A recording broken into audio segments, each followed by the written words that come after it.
Welcome back. We are less than a week before PIX 11's first congressional debate of the season. And as you can see, the race for New York 12 is certainly a close one. So right now we're talking with our fourth and final candidate that will be on our debate stage. Jack Schlossberg goes on the record. And Jack Schlossberg is joining me now. So Jack, great to have you here on the show. Thank you so much for being here. For having me here. Of course, of course. Now, I want to talk about you for a moment because I feel like a lot of your videos, Jack, on social media in the last couple of weeks have been continuously defending your experience and also where you get your money from. So I want to start there before we get to real issues. What do you say just overall to the folks who are at this point, we're near the election day, questioning your readiness on day one if you were to win? Well, I understand New Yorkers have a right to know if somebody's ready for the job and what they've been doing with their time. And I'm really proud to say I've been working very hard on issues I care about, advocating for the Democratic Party for my whole life. I have a law degree, a business degree. And with that, and before that I worked at the State Department, but with my education I decided to volunteer for the Biden campaign and the Harris campaign. And I went to every single swing state and campaigned for the Democratic Party, waving the flag for a new generation to get excited about politics. And I had big success there. And that's what I decided to do with my education and my position in life. And I would happily compare that to my opponents. One of them, with his education, went to go work for Palantir while they were working for the federal government and contracting with ICE in the Trump administration. So I'm really proud of what I've accomplished in my life, and I think it prepares me. I've got more experience breaking through bringing people into the Democratic Party that we need to win than anyone else running. Yeah, and I think you launched with a lot of attention on your social media. The videos gained attention, but our most recent PIX 11 Emerson Hill poll had you in third place, behind Michael Lasher and Alex Broyles, 11%. So I guess looking at that, what do you think of that poll, and is there a change in your strategy moving forward as we approach early voting and Election Day?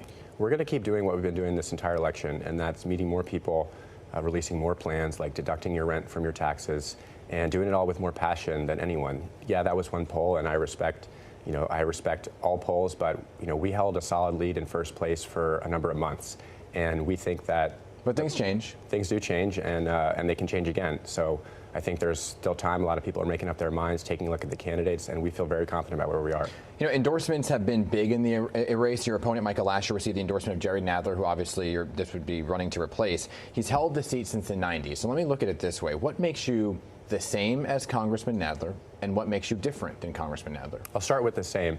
I respect Congressman Nadler for his tireless work advocating for progressive values. I would want to do the same.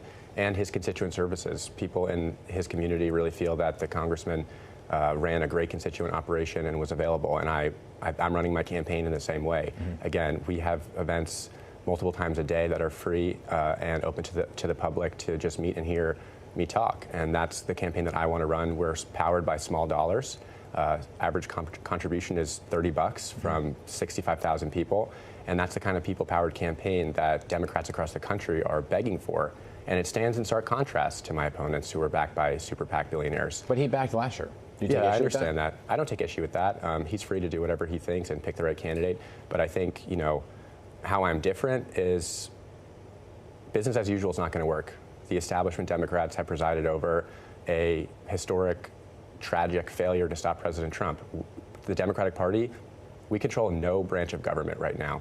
And if we think that we're going to try the same thing again and it's going to work this time, absolutely not. We need new ideas, new energy, and a new perspective, and that's exactly what I bring. So you consider Lasher establishment. What are your new ideas?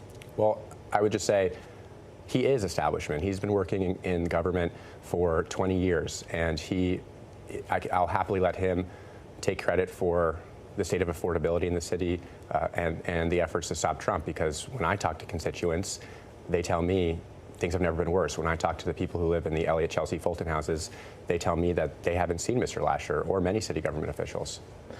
So let me get to some issues then, because it's been a very hectic budget season in New York. Now, I'm not sure how much you were paying attention to in your busy campaign season, but a big issue, obviously, is taxing the rich.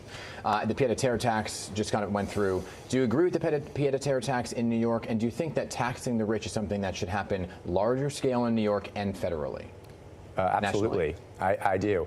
I support the pied-à-terre tax, and I support the mayor's wealth tax. I think income inequality in this country is not only a moral issue that we have to confront. Billionaires are the fastest growing minority group, but it's a security issue. And it is the reason that affordability is top of mind for so many people. And it is related, again, to the three-part crisis that we're in as a country: a cost crisis, a corruption crisis, and a constitutional crisis. The costs are driven up by corruption, by people who are buying elections in this country, billionaires. And I don't think that somebody like my opponent, Michael Lasher, or Alex Borez, who claims to be fighting for and against the structures that have led to this problem and the people and the billionaire class that has resulted in affordability crisis here in the city, I don't think that they, with a straight face, can really claim to be fighting against that while being bankrolled by those people. So what is the threshold then for a wealth tax? Well, I support the threshold in terms of percent. What's the salary? I support the mayor's proposal. Those over $1 million a year earning income tax have a 2% raise. I think that's warranted. This district obviously is a very large Jewish population, one of the largest in the country. This weekend is the Israeli Day Parade in New York City. The mayor has said he is not marching. Are you going to march in that parade? Well, I would be there. However, I will be giving the John F. Kennedy Profiles in Courage Award in Boston to two sets of people on Sunday evening, pre-scheduled before the Israeli Day Parade. I would love to be there, but we're awarding this year Jay Powell, Chairman of the Federal Reserve, for his efforts to stop Trump from undermining that institution, and several citizens from Minneapolis, the Twin Cities, who took it upon themselves to organize their communities to stand up to ICE when they were invading their cities. The mayor vetoed a city council bill that wanted to put buffer zones around educational facilities. The governor passed a larger buffer zone bill to protect folks from anti-Semitism. Do you think it was a mistake for the mayor to veto the bill? I support that bill. Was it a mistake for him to veto it? I think so. I support that bill. I understand constitutional concerns are real, but I believe that bill was narrowly tailored and sufficiently shy of First Amendment limitations to warrant its implementation, because anti-Semitism is a huge problem and it is on the rise. People are not imagining these threats. They're real threats. And hate crimes there's no group in the city who receives more hate crimes than the Jewish community. I've got two grandfathers. One is president of the U.S., the other was president of his temple uptown, and I take this issue seriously. The first policy we've released in our campaign, I call it Jack's Fast Track Plan.